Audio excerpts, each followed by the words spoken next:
கிஷன் தாஸ் ஆரோமலே அப்படின்னு சொல்லி ஒரு படம் நடிச்சிருக்கேன். அந்த படத்து மேல பெருசா ஒரு இன்ட்ரெஸ்ட் வரல. ஏன்னு தெரியல. அந்த ட்ரெய்லர் கூட நான் பார்க்கல. ஆனா ரீசென்ட்டா பரத்வாஜ் ரங்கன் கூட டைரக்டர் கிஷன் தாஸ், சிவாத்மிகா 3 பேரும் ஒரு இன்டர்வியூ குடுத்திருந்தாங்க. அந்த இன்டர்வியூல அவங்க பேசுனப்ப பார்த்தா, இந்த படத்த கண்டிப்பா பார்க்கணும். நல்ல ஒரு வொர்க் பண்ணியிருக்காங்க அப்படின்னு தோணுச்சு. ஸோ இந்த படத்த பார்த்ததுக்கு அப்புறமா அந்த இன்டர்வியூல அவங்க பேசுனதுக்கு ஃபுல்ஃபில் ஆயிருக்கு.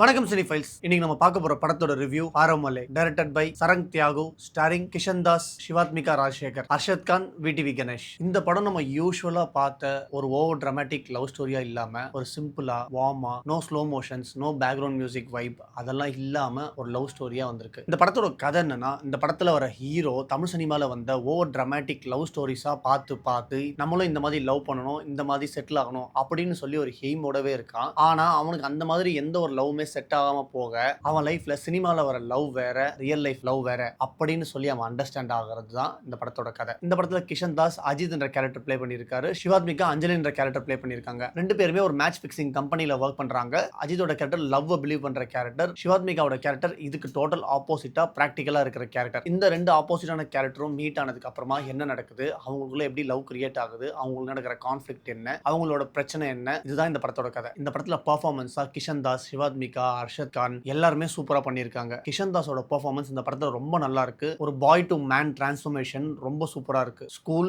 காலேஜ், அதுக்கப்புறம் ஒர்க் பண்றது. ஸ்கூல், காலேஜோட போர்ஷன்ஸ் இந்த படத்துல ரொம்ப கம்மியா தான் வரும். ஆனா அந்த மேட்ரிமோனில ஒர்க் பண்றதா வர கேரக்டர் தான் ஃபுல் படமும் டிராவல் ஆகும். அந்த கேரக்டரும் சூப்பரா பெர்ஃபார்ம் பண்ணியிருந்தாரு. கிஷன் தாஸோட பாடி லாங்குவேஜ், எக்ஸ்பிரஷன், ஸ்கூல்ல வாக் பண்றப்போ ஒரு பாடி லாங்குவேஜ் இருக்கும். அதை அப்படியே படம் ஃபுல்லா கேரி பண்றது அது ரொம்ப நேச்சுரலாவே இருந்துச்சு. சிவாத்மிகாவும் அவர் கம்பீட் பண்ணி ரொம்ப ஸ்ட்ராங் பெர்ஃபார்மன்ஸ் கொடுத்திருந்தாங்க. ரொம்ப சப்புலா ஒரு நம்ம தமிழ் சினிமால பார்க்குற ஒரு நிறைய ஹீரோயின் கேரக்டர் மாதிரி இல்லாம ஒரு ஃபர்ஸ்ட் ஆஃப் ஃபுல்லா அந்த கேரக்டரை பார்த்தாலே நமக்கு அந்த அளவுக்கு ஹேட் வரக்கூடிய கேரக்டர் மாதிரி இருந்துச்சு. இது என்னதான் லவ் ஸ்டோரியா இருந்தாலுமே அவங்க ரெண்டு பேருக்குள்ள இருக்கிற கெமிஸ்ட்ரி நமக்கு ஃபீல் ஆகும். ஆனா படத்துல அவங்க ரெண்டு பேரோட கெமிஸ்ட்ரி சினிமேட்டிக்கா இல்லாம ரொம்ப ஆர்கானிக்காவே இருந்துச்சு. இந்த படத்துல இன்னொரு பெரிய பிளஸே அர்ஷத் கான். அர்ஷத் கானோட டைமிங், காமெடி அது எல்லாமே இந்த படத்துல ரொம்ப சூப்பரா இருந்துச்சு. அவரோட கேரக்டர் ரைட்டிங்குமே நல்லா இருந்துச்சு. நார்மலா ஒரு ஹீரோவோட ஃப்ரெண்டா ரொம்ப காமெடியனா ஒரு காமெடிக்காக மட்டுமே யூஸ் பண்ற கேரக்டர் மாதிரி இல்லாம ஹீரோ எப்படி இருப்பானோ அதே மாதிரி ஒரு செகண்ட் ஹீரோ மாதிரி தான் அவரோட கேரக்டர் இருந்துச்சு. அது நல்லா இருந்துச்சு. விடிவி கணேஷையும் இதுக்கு முன்னாடி வந்து வெறும் காமெடிக்காக மட்டும் யூஸ் பண்ணியிருப்பாங்க.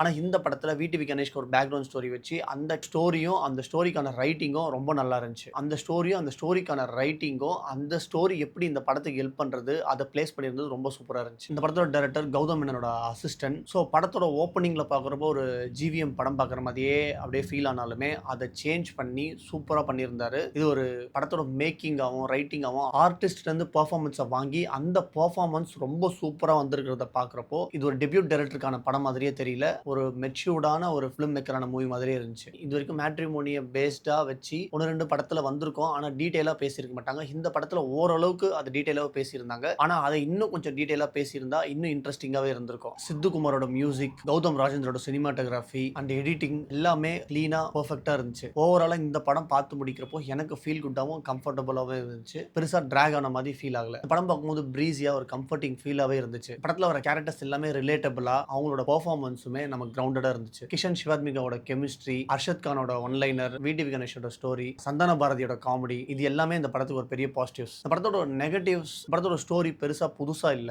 ஃபெமிலியரான ஸ்டோரி தான். மோஸ்ட் ஆஃப் த சீன்ஸ் எல்லாமே பிரெடிக்டபிளா தான் இருந்துச்சு. நிறைய படத்துல நம்ம பார்த்த சீன்ஸ் மாதிரியே கூட இருந்துச்சு. எமோஷனல் டெப்த் ரொம்ப கம்மியாவே இருந்துச்சு. ஒரு பெரிய சர்ப்ரைஸாவோ நம்ம படம் பார்த்து முடிச்சோம்னே இந்த படம் நமக்கு அப்படியே மைண்ட்ல இருக்கும், நம்மளால இந்த படத்தை விட்டு வெளியவே வர முடியாது அப்படின்ற படமா மாதிரிலாம் இல்லாம ஓவரால் நம்ம தியேட்டர்ல ஒரு படம் பார்க்குறப்போ நமக்கு ஒரு ஃபீல் குட்டா என்ஜாய் பண்ற படமா இருக்கு. ஒரு ஃபேமிலியோட இல்ல உங்க பார்ட்னரோட இல்ல உங்க கேர்ள் ஃப்ரெண்டோட ஒரு லைட்டா ஒரு ஃபீல் குட் மூவியை பார்க்கணும் அப்படின்னு ஆசைப்பட்டீங்கன்னா கண்டிப்பா இந்த படத்தை தியேட்டர்ல பார்க்கலாம். வொர்த் அ வாட்சா இருக்கும். மூவி ரிவ்யூஸ் மட்டும் இல்லாம ஃபிலிம் ரெக்கமெண்டேஷன்ஸ், சினிமா டிஸ்கஷன்ஸ் எல்லாம் சேனல்ஸ்ல வீடியோஸா வந்துட்டு இருக்கு. அதெல்லாம் மிஸ் பண்ணாம பார்க்கணும்னா சேனலை சப்ஸ்கிரைப் பண்ணிக்கோங்க. Until then, signing off from the Romcom of Tamil Cinemas.